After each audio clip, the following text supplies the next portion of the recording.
계속해서 말씀 살펴보고 있는데 오늘 골로새서 1장 24절부터 27절까지 우리 다 찾으셔서 함께 봉독합니다. 골로새서 1장 24절부터 27절 고난과 영광의 소망, 고난과 영광의 소망이란 제목으로 말씀 증거합니다. 골로새 1장 24절부터 27절 함께 읽습니다. 시작. 내가 이제 너희를 위하여 받는 괴로움을 기뻐하고 그리스도의 남은 고난을 그의 몸된 교회를 위하여 내 육체에 채우노라. 내가 교회의 일꾼 된 것은 하나님이 너희를 위하여 내게 주신 경륜을 따라 하나님의 말씀을 이루려 함이니라. 이 비밀은 만세와 만대로부터 오므로 감추었던 것인데 이제는 그의 성도들에게 나타났고 하나님이 그들로 하여금 이 비밀의 영광이 이방인 가운데 어떻게 풍성한 것을 알게 하려 하심이라. 이 비밀은 너희 안에 계신 그리스도니 곧 영광의 소망이시라. 아멘. 두 가지 슬라이드를 보여드리면서 설교를 시작할까 합니다. 하나는 사진이고요. 또 하나는 그림인데 둘 다 내용에 맞는 제목이 있습니다. 첫 번째 슬라이드. 여러분 제목을 붙이면 어떤 제목 붙이실 수 있겠어요? 제목이 크고 싶은 소망입니다. 하이힐 신고 있는 모습이 거의 발레를 하는 수준 같죠? 얼마나 키가 크고 싶었으면 하는 안쓰러운 마음과 더불어 여자의 아름다워지고 싶은 욕망은, 소망은 무죄다라는 말도 생각나고 그렇습니다. 두 번째 슬라이드는 많은 사람에게 영감을 준 그림입니다. 넬슨 만델라 대통령도 이 그림을 보고서 오랜 기간의 감옥 생활을 이겨냈다 그러고요. 버락 오바마 대통령도 이 그림을 보고서 선거운동의 어려움을 내가 이겨냈노라 라고 고백했던 그림입니다. 보시는 이 그림은 19세기의 화가이자 조각가인 조지 프레드릭 와츠가 그린 작품입니다. 인터넷이나 혹시 설교 CD로 설교를 들으시는 분들도 나중에 한번 인터넷 검색해서 찾아보시면 좋겠습니다. 인터넷에서 조지 프레드릭 와츠 치면 가장 첫 번째 뜨는 그림이 이 그림이에요. 동그란 공 위에 연약하게 보이는 한 여자가 앉아 있습니다. 앉아 있기보다는 기대어 있지요. 연이 들고 있는 이 수금을 의지하여서 마치 수금의 몸을 기대어서 이렇게 처량하게 앉아 있는 것처럼 보입니다. 수금은 원래 현이 5개 내지 7개 되는 현악기입니다. 그런데 이 여인이 들고 있는 수금은 안타깝게도 그 현이 줄이 하나밖에 남지 않았습니다. 그리고 자세히 보시면 이 여인의 얼굴에는 수건이 눈에 감싸여져 있습니다. 다시 말해서 이 여인은 주변의 상황을 살펴보지 못하는, 앞을 보지 못하는 상황인 것이에요. 앞도 제대로 보지 못하는 상황을 수건을 감싸서 표현하고 있는 것이죠. 주변도 제대로 볼 수 없을 뿐만 아니라 한 줄만 남은 이 악기로 처량한 모습으로 앉아있는 이 모습. 어찌 보면 참 절망스러워 보이는 이 작품의 제목이 아이러니하게도 소망입니다. 1886년도 작품 소망입니다. 그렇습니다. 우리들의 소망은 언제나 고난의 대지 위에서 피어나는 한 송이 순결한 꽃과 같습니다. 그래서 고난은 소망의 꽃을 피우는데 밑거름의 역할을 감당하게 되는 것이죠. 그래서 우리들이 흔히 이렇게 해야죠. No pain, no gain. 고난이 없으면 얻는 것도 없다. 그래서 로마서 8장 17절 18절 말씀에 보면 같이 읽죠. 시작. 자녀이면 또한 후사 곧 하나님의 후사여 그리스도와 함께한 후사니 우리가 그와 함께 영광을 받기 위하여 고난도 함께 받아야 될 것이라. 생각한데 현재의 고난은 장차 우리에게 나타날 영광과 좋게 비교할 수 없도다. 여러분이 말씀의 뜻을 생각하시면 다시 한번 합심하여 같이 읽습니다. 시작. 자녀이면 또한 후사 곧 하나님의 후사여 그리스도와 함께한 후사니 우리가 그와 함께 영광을 받기 위하여 고난도 함께 받아야 될 것이라. 생각한데 현재의 고난은 장차 우리에게 나타날 영광과 좋게 비교할 수 없도다. 여러분, 우리 현실의 고난 속에서 그 고난의 끝에서 우리가 얻어내야 할 것이 무엇이겠습니까? 여러 가지 있겠지만 그 고난을 통해서 우리가 얻는 것은 바로 영광의 소망인 것이에요. 물론 이 세상에서 고난을 좋아하는 사람은 아무도 없습니다. 그럼에도 우리의 삶 속에서 한 송이 아름다운 소망의 꽃을 피워내기 위해서는 때로 하나님께서 의도적으로 우리의 삶 가운데 고난을 허락하시기도 하십니다. 오늘 본문에서 사도 바울 역시 고난과 연결되는 이 소망을 이렇게 설명하고 있습니다. 24절, 25절 말씀해 보니까 내가 이제 너희를 위하여 받는 괴로움을 기뻐하고 그리스도의 남은 고난을 그의 몸된 교회를 위하여 내 육체에 채우노라. 내가 교회의 일꾼 된 것은 하나님이 너희를 위하여 내게 주신 경륜을 따라 하나님의 말씀을 이루려 함이니라. 지금 사도 바울이요, 괴로움을 오히려 내가 기뻐한다. 그러면서 예수 그리스도의 남은 고난을 자신의 육체를 통해서 채워나가겠다 고백합니다. 그리고 그렇게 고난을 내 육체에 채워나가는 것이 곧 하나님의 경륜을 따라서 하나님의 말씀을 이뤄가는 것이다 라고 고백합니다. 근데 여기서 우리가 오해하지 말아야 할 것이 하나 있어요. 그것은 그리스도의 남은 고난이다 라는 표현입니다. 여러분, 이 말은 예수 그리스도의 십자가의 고난이 우리를 구원하셨는데 이것만으로는 뭔가 불충분하다 이런 뜻이 절대 아닙니다. 사도 바울은 이미 예수님께서 당하신 이 십자가의 고난으로 말미암아 우리가 하나님과 화평을 이루고 모든 만물이 하나님과 화목해 되었다라고 선언했습니다. 우리가 지난 부활절 때 살펴봤던 말씀이죠. 골로새서 1장 20절 말씀입니다. 같이 읽을까요? 시작. 그의 십자가의 피로 화평을 이루사 만물 곧 땅에 있는 것들이나 하늘에 있는 것들을 그로 말미암아 자기와 화목해 되기를 기뻐하십니다. 예수님께 당하신 십자가의 고난으로 말미암아 우리는 하나님과 화평을 이루게 되었고 온 천진 만물 역시 하나님과 화목해 되었습니다. 지저스 페리도 예수님께서 다 지불하셨습니다. 예수님께서 당하신 고난으로 모든 것이 다 해결되었어요. 그렇다면 오늘 본문에서 사도 바울이 말하는 그리스도의 남은 고난이라는 것은 도대체 어떤 고난을 얘기하는 것일까요? 그것은 예수님이 받으셔야 할, 예수님이 직접 당하셔야 할 고난이 아니라 예수님의 몸된 교회인 우리들이 받아야 할 고난을 얘기하는 것이에요.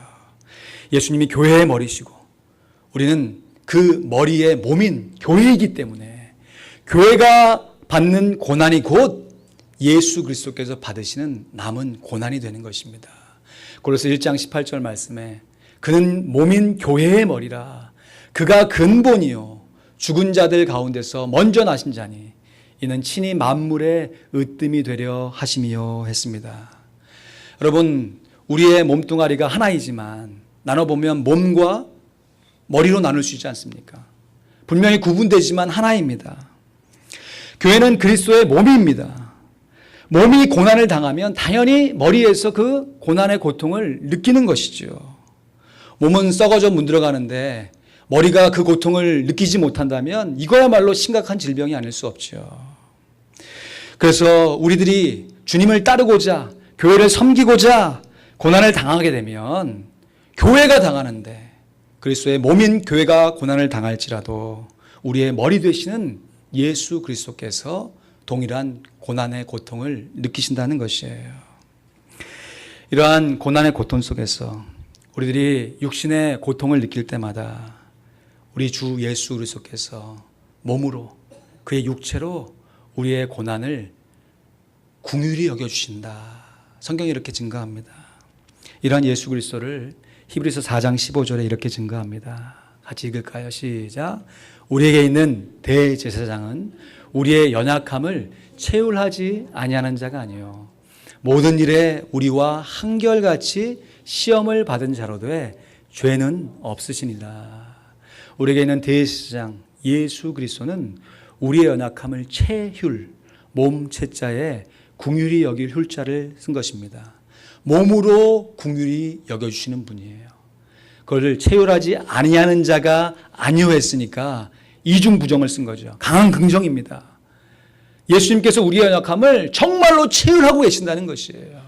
그러면서 모든 일에 우리와 한결같이 항상 우리와 함께하고 계심을 증거하고 있습니다.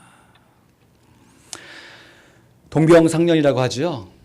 요즘 환절기라서 감기로 고생하시는 성도님들이 참 많으신 것 같아요. 환절기에 모두 감기 조심하시길 바랍니다. 우리 인사해 볼까요? 감기 조심하세요. 이렇게 좀 인사해 보시죠. 감기 조심하세요. 예, 정말 조심하셔야 됩니다. 그런데 사람이 감기 걸리지 않고 건강하게 사는 것도 좋지만 혼자서만 건강하고 다른 사람 다 아픈데 혼자만 건강하면 그것도 조금 문제가 있어요. 그렇다고 해서 뭐 다른 사람 아플 때 덩달아 아프십시오 뭐 이렇게 하는 것은 아니고, 이왕 건강하면 좋지만 때로는 아플 때 그 아픔을 통해서 배우는 교훈도 가져야 할 필요가 있다는 거예요.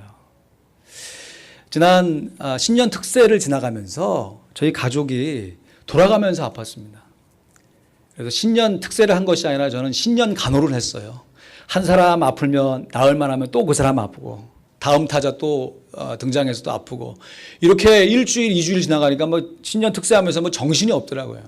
그래도 은혜 가운데 신년 특세를 잘 마쳤는데, 그러면서 드는 생각이, 왜 이렇게 아픈가? 지금 기도해야 할 때이고, 지금 우리가 힘을 내서 교회를 섬겨도 좀 부족할 판에 왜 아픈가? 왜 그런 마음을 품었겠어요? 제가 안 아프니까. 저 혼자 안 아프니까, 물론 앞으로서 힘들겠구나 하는 생각이 들지만 조금 더 건강했으면, 이런 좀 교만도 아니면서 그렇다고 하면서 궁일이 여기지도 못하는 뭐 하여튼 좀 이상한 감정이 이렇게 좀 들었어요. 그러면서 지난주에 딱 지나오면서 이게 이 조지아에 이 양면이 있는 걸 봤어요. 봄의 양면. 이 아름다운 봄과 더불어 다가오는 이 알러지. 몸이 괜히 이게 다운되면서 좀 이렇게 으슬으슬하면서, 그렇다고 막 고온 나오는 것도 아니고 뭐 좀 약간 몸에 열이 있으면서 뭔가 무기력해지면서 뭐 이렇게 일주일을 지내오면서 제 마음 가운데 좀 그때 좀 더 잘해줄 걸 껄껄껄 하는 마음이 들더라고요. 사람이 참 간사하지 않습니까? 자기 아팠다고 그 아픈 거 가지고 설교 시간에 또 이렇게 얘기도 하고. 여러분, 우리가 다른 사람의 아픔을 정말 내 마음 가운데 몸으로 긍휼히 여겨보려면 뭐 동일한 것은 아니더라도 그와 비슷한 고난의 가운데 나도 한번 아파봐야 정말 그 고난이 무엇인지 체휼할 수 있습니다. 예수님께서요, 여러분 그렇지 않습니까? 예수님의 보혈이 우리의 죄를 씻기신다고 하시면 그냥 좀 뭐 수혈을 하신다든지, 뭐 혈액 뭐 이렇게 수혈을 하신다든지 뭐 이런 식으로 해가지고 우리의 죄를 씻어줘도 되잖아요. 근데 굳이 왜 그 참혹한 십자가에 달리셔서 십자가에만 달리셨나요? 가시의 면류관을 쓰시고 온몸에 채찍질을 당하고 그 고통을 당하시면서 왜 십자가에 달리셨겠습니까? 우리가 당하는 현실의 고난, 예수님께서 이미 당하신 줄로 믿습니다. 그가 채찍에 맞음으로 우리가 나음을 얻은 줄로 믿습니다. 저는 감기에 걸렸을 때 그냥 참 더 잘해줄 걸, 조금 더 잘 도와줄 걸, 때늦은 후회만 하지만 우리 주님은요, 우리가 아플 때, 우리가 힘들 때, 우리가 고난 가운데 있을 때 우리와 한결같이 우리와 함께 하시고 우리의 약함을 체휼, 몸으로 긍휼히 여겨주십니다. 그래서 우리가 주님을 향해서 이런 사랑을 고백하죠. 사랑합니다, 나의 예수님. 사랑합니다, 아주 많이요. 사랑합니다, 나의 예수님. 사랑합니다, 그것뿐이에요. 이렇게 우리의 사랑을 고백하면 주님께서 응답해 주세요. 사랑한다 아들아, 내가 너를 잘 아노라. 사랑한다 내 딸아, 내게 축복 더하노라. 여러분, 주님께서 우리를 아신다 하실 때, 우리의 이름을 아시고 우리의 모든 것을 아신다 하실 때 구체적으로 뭘 아실까요? 우리가 당하는 고난과 고통을 알아주신 줄로 믿습니다. 그러면서 우리에게 축복을 더해 주세요. 어떤 축복을 더해 주실까요? 고난 가운데서도 소망을 잃지 않고 주님을 바라보는 영광의 소망을 가질 수 있도록 예수를 바라보는 믿음을 주신 줄로 믿습니다. 특별히 우리가 당하는 고난, 교회를 위해서 복음을 증거하기 위해서 당하는 성도들의 고난을 그리스도께서 남은 고난으로 이것이 나의 고난이다 여기시면서 우리와 함께해 주시고 계신 줄로 믿습니다. 그런데 이어지는 본문 말씀 보면 이렇게 성도들이 당하는 이 고난이 그리스도의 영광의 소망과 연결되고 있음을 증거하고 있습니다. 26절과 27절입니다. 아주 길지만 같이 읽죠. 시작. 이 비밀은 만세와 만대로부터 오므로 감추었던 것인데 이제는 그의 성도들에게 나타났고 하나님이 그들로 하여금 이 비밀의 영광이 이방인 가운데 어떻게 풍성한 것을 알게 하려 하심이라. 이 비밀은 너희 안에 계신 그리스도니 곧 영광의 소망이니라. 할렐루야. 그리스도의 고난과 영광의 소망이 하나라는 것이에요. 이것은 사도 바울이 그의 사역 가운데 그의 몸으로 그의 체험을 통해서 깨달은 진리인 것이죠. 지금 사도 바울이 골로새 교회에 보낸 이 골로새서 쓸 때는 사도 바울이 로마의 한 저택에서 가택감금되어 있는 죄인의 모습으로 입출입이 자유롭지 못한 상황 가운데 이 골로새서를 쓴 것입니다. 그래서 골로새서 맨 마지막 절인 4장 18절 말씀에 보면 바울이 이렇게 얘기해요. 나 바울은 친필로 문안하는데 나의 매인 것을 생각하라. Remember my chains. 아마 가택감금된 상황에 손과 발에 착고가 채였나 보죠. 나의 매인 것을 생각하라. 근데 거기서 끝나는 것이 아니라 은혜가 너에게 있을지어다. 축복을 선언하면서 골로새서를 마감하고 있습니다. 여러분, 사람이 감옥에 갇힌 상황에서 소망을 가져봐야 어떤 소망을 품을 수 있겠어요? 우리가 볼 때는 사도 바울이 지금 이 로마의 한 저택에 가택감금된 것이 사도행전 말씀을 살펴보면 만 2태, 2년 동안 지속된 것을 알고 있어요.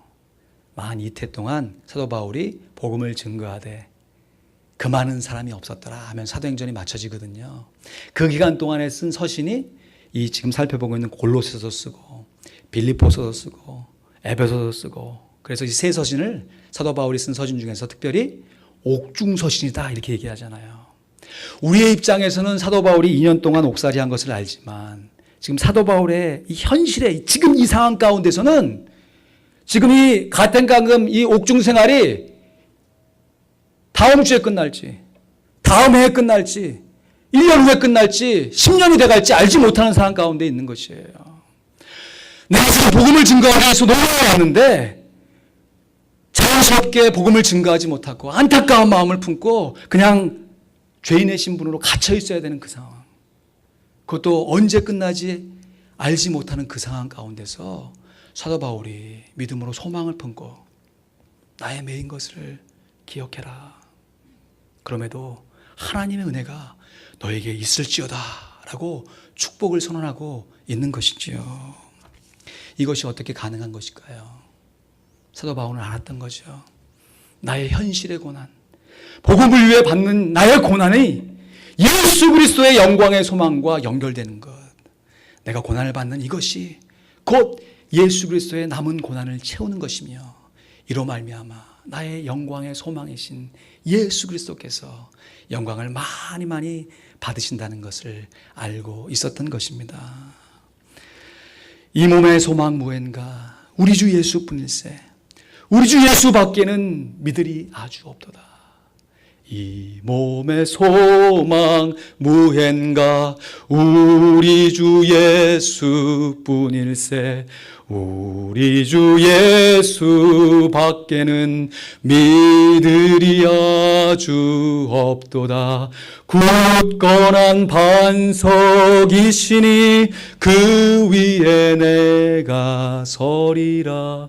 그 위에 내가 서리라. 찬송가 539장입니다. 이 찬송을 작시한 사람은 에드워드 모트 목사님이에요. 이 목사님은 심내교에서 안수를 받기 이전에 캐비넷 공장에서, 오늘날로 말하면 가구 공장에서 가구를 졸업하는 일로 오랜 시간들을 살았던 사람이에요. 젊은 시절에 이 모트가 가구 공장에서 동일하게 반복되는 일이죠. 하루하루 똑같은 일을 반복하면서 불평과 원망으로 의미 없이 하루하루를 그냥 그저 그렇게 살아갔었습니다. 인생에 대한 의미나 소명은 전혀 찾아볼 수 없었고 그냥 하루하루 그렇게 살던 중에 어느 추운 겨울날 정말 하나님의 섭리로 거리를 배회하다가 교회에서 들리는 찬송 소리를 듣고 그 교회에 찾아 들어가게 돼요. 그때 영국에서 참 유명했던 하야트 목사님이란 분이 부흥회를 하고 있었는데 거기에서 예수 그리스도의 소망, 예수 그리스도의 구원의 메시지를 증거하였습니다. 그 말씀을 듣는 순간 이 모트가 나도 예수님을 영접해야겠구나. 나도 내 인생 가운데 예수 그리스도를 소망으로 삼아야겠다는 결심을 하고 그 자리에서 예수님을 믿고 거듭나게 됩니다. 그리고 그 인생이 조금씩 변화되어가는 그런 기적들을 체험하게 되는데 나중에 간증집에서 이 모트가 이렇게 고백해요. 내 망치 소리는 이제 노래하기 시작했다. 내 망치는 이제 춤을 춘다. 그리고 내 눈동자에는 생기가 돌고 내 마음속에는 생수가 솟는다. 그 이유는 예수님께서 내 마음에 오셨기 때문이다. 전과 똑같은 망치질이에요. 가구를 조립하기 위해서. 전에도 망치를 두려웠고 예수를 믿은 후에도 망치를 두려웠습니다. 그러나 예수 믿기 전에는 소망 없이 의미 없이 그냥 불평과 엉망으로 뚜렷한 망치가 이제 예수 그리스도를 새롭게 영접한 이후에는 소망의 망치질로, 믿음의 망치질로 바뀐 것이에요. 그 하던 이 제조업 이 공장이 점점 잘 되게 되고 마침내 이 모트가 그 공장을 인수하게 됩니다. 그리고 사업도 잘하게 돼서 여러 공장을 거두는 사업가가 되었어요. 그런데 모트가 나중에 결단하죠. 나의 남은 인생을 이제 주를 위해 살리라. 물론 목사가 되는 것만 주를 위해 사는 건 아니지만 모트는 그렇게 결심한 거예요.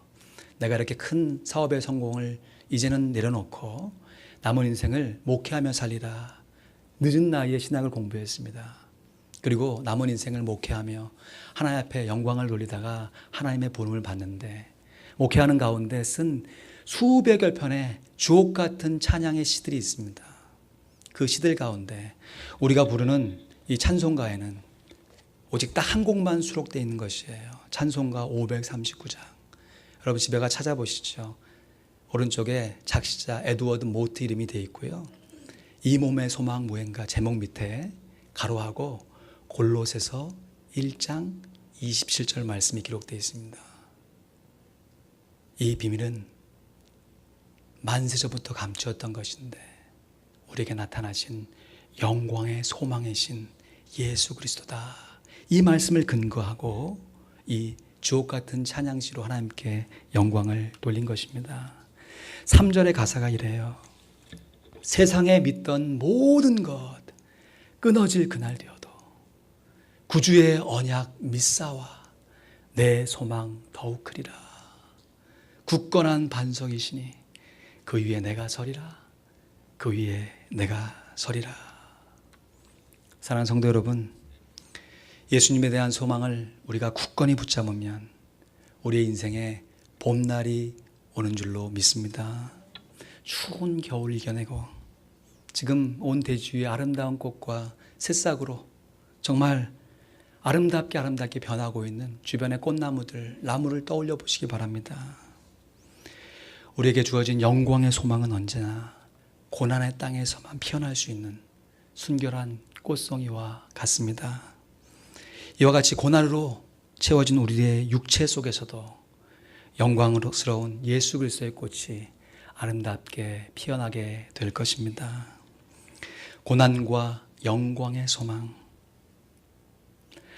한 줄만 남은 수금으로도 끝까지 연주하기를 포기하지 않았던, 앞도 제대로 볼 수 없는 상황 가운데서도 자기의 역할에 최선을 다하려고 했던 그 여인을 떠올려 보시기 바랍니다. 우리가 믿던 모든 줄이, 인생의 줄이 다 끊어진다 할지라도 우리에게 남겨진 예수 그리스도, 그 소망의 한 줄기의 줄이 남아있다면 우리들은 계속해서 우리 주변의 모든 상황 가운데서도 우리의 인생을 아름답게 연주해 갈 수 있습니다. 우리가 품고 있는 유일한 소망, 예수 그리스도. 우리가 품고 있는 유일한 소망, 예수 그리스도께서 지금도 여전히 우리와 함께 하시며 우리가 갖고 있는 고난에 몸으로 궁휼히 여겨주시며 우리와 함께 계심을 믿으시기를 주님의 이름으로 축원드립니다. 이 비밀은 너희 안에 계신 그리스도니 곧 영광의 소망이니라. 기도하겠습니다. 이 시간 잠시 말씀을 부여잡고 기도하는 우리가 되길 원합니다.